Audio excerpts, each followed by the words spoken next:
भगवान जगन्नाथ की रथ यात्रा आज से इसकी शुरुआत हो गई है। आस्था और परंपरा के सबसे बड़े समागम का आगाज हो गया है। ओडिशा के पुरी में आस्था का महासमुद्र उमड़ पड़ा है। देश विदेश से श्रद्धालु इस पवित्र रथ यात्रा में शामिल होने आ चुके हैं। लाखों भक्तों की भीड़ यहां पर लगातार पहुंच रही है। अब से कुछ घंटों के बाद पुरी में रथ यात्रा की शुरुआत होगी। जीएनटी पर लगातार हमारी नजरें इस बड़ी खबर पर बनी हुई है। तस्वीरें हम आपको दिखा रहे हैं लाइव। पुरी के मंदिर से निकलते हुए ये रथ यात्रा गुंडीचा मंदिर तक जाएगी। ये वैष्णव मंदिर श्री हरि के पूर्ण अवतार श्री कृष्ण को समर्पित है। पूरे साल इनकी पूजा मंदिर के गर्भगृह में होती है, लेकिन आषाढ़ माह में 3 किलोमीटर की अलौकिक रथ यात्रा के जरिए इन्हें गुंडीचा मंदिर लाया जाता है। इसके पीछे कई विशेष मान्यताएं हैं।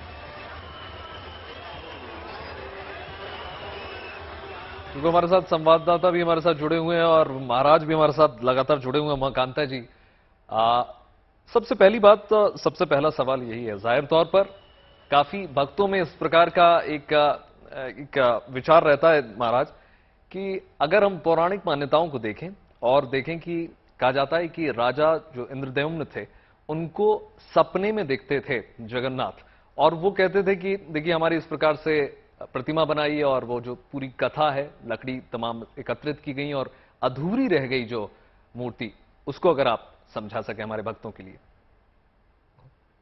देखिए, इसमें कथा जो है पौराणिक, वो तो है अधूरी रह गई, वहीं भगवान स्थिर हो गए। और इसके साथ जो यात्रा निकलती है, इसके दो पक्ष हैं, एक तो सांस्कृतिक और एक है पौराणिक जी। तो पौराणिक कथाओं को आप लोगों ने कई बार सुना भी दिया है और सबको लगभग पता है। सांस्कृतिक दृष्टि से, आध्यात्मिक दृष्टि से जगन्नाथ यात्रा, पहले तो 4 धामों में जगन्नाथपुरी एक विशेष धाम है और इस वहां के यात्रा जगन्नाथ के दर्शन को भी मोक्षदायी माना गया है। जी। और जो पौराणिक कथाएं हैं इसमें कि उनको स्नान कराया जाता है, फिर 15 दिन तक उनका स्वास्थ्य बिगड़ा हुआ रहता है, फिर उससे वो निकलते हैं, फिर सबको दर्शन देते हैं। सांस्कृतिक और व्यवहारिक रूप से तो ये समझना चाहिए कि भगवान जगन्नाथ के मंदिर में सबको वहां तक प्रवेश नहीं मिल पाता है जी। और इसलिए सबको दर्शन देने भगवान बाहर आते हैं। और सामाजिक दृष्टि से जो समरसता का भाव है, जी जी। जहां आज पूरा भारतवर्ष जातियों में बटा हुआ है और जातिवाद का जहर घुला हुआ है, जी जी। तो इस सनातन परंपरा के सुंदर सौहार्द को भी समझना चाहिए कि रथ यात्रा में किस जाति का है, किस वर्ण का है, कोई मतलब नहीं, सभी इंसान है, सनातनी है और ईश्वर के महाराज, आपने सौहार्द की, समरसता की बात की, ये भी समझना चाहेंगे कि ऐसा क्यों है? ये बिल्कुल बहुत इतना बड़ा जनसैलाब क्यों एकत्रित होता है? क्या कारण की, क्यों इतनी मान्यता है? देखिए, मान्यता तो आस्था का है भगवान नारायण के प्रति, और जगन्नाथ का अर्थ होता है जो जगत के नाथ, भगवान विष्णु है। और पूरे हिंदू समाज, सनातन समाज की आदिकाल से आस्था अपने ईश्वर के प्रति, नारायण के प्रति है। तो वही परंपरागत आस्था चली आ रही है और यहाँ कम से कम ये छूट है कि कोई भी आ सकता है, कहीं किसी भेदभाव, जबकि छूट सब जगह होती है कई तरह की छोटी मोटी चीजों को छोड़कर। तो आस्था बड़ी चीज है और आस्था ये आदिकाल से है जगन्नाथ जी के प्रति, नारायण के प्रति, भगवान कृष्ण के प्रति। और भगवान कृष्ण की मान्यता पूरे विश्व में, हिंदू समाज में बहुत अधिक है और उसी आधार पे इसकी भी आस्था है। जी जी बिल्कुल। और उमाकांता जी, एक और सवाल मेरे जहन में आ रहा था कि कई तरह की मान्यताएं हैं और खास तौर पर ये जो रथ यात्रा निकलती है, तो ये 3 रथ होते हैं। इसमें उनकी बहन सुभद्रा और साथ ही में भाई बलराम भी होते हैं।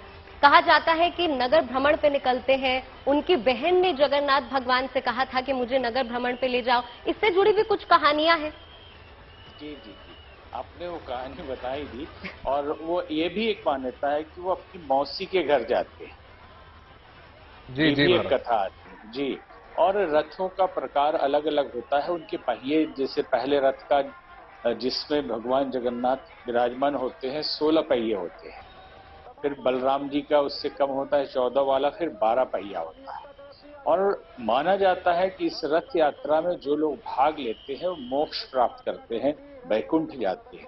तो कोई भी आस्थावान भारतीय जो सनातनी है, मन में इच्छा तो होगी कि एक बार कम से कम उस यात्रा में शामिल हो जाए, वहां भगवान के साथ ही महाराज ये भी समझा दीजिए कि हर 12 सालों में जो नए रूप में अवतरित होते हैं, जो नया निर्वहन लेते हैं प्रभु, वो इतना गुप्त रूप से क्यों किया जाता है? कहते हैं कि पूरा शहर जो है उसको अंधेरा कर दिया जाता है और किसी भी रूप से इसको दिखाया नहीं जा सकता, ऐसा क्यों कहते हैं? एक व्यवहारिक चीज है ये कि एक आम आदमी भी वस्त्र बदले तो उसको एकांत में बदलना चाहिए।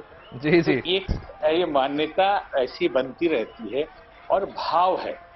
ईश्वर तो ईश्वर है, जगन्नाथ नारायण है, उनका कोई इस तरह की परंपराओं से व्यक्तिगत मतलब नहीं है, लेकिन हमारी आस्था भगवान को मानवीकृत करके देखने की है। क्योंकि भारतीय संस्कृति में उपासना पद्धति में छूट है भक्ति मार्ग में कि आप जिस रूप में नारायण को, परमात्मा को पुकारेंगे, जैसे गोस्वामी तुलसीदास जी ने लिखा एक जगह कि जाके हृदय भगति जस प्रीति प्रभुतः प्रकट सदा तही रीति। जी जी। जिस भाव में आप भजेंगे उसी रूप में प्रकट हो जाएंगे।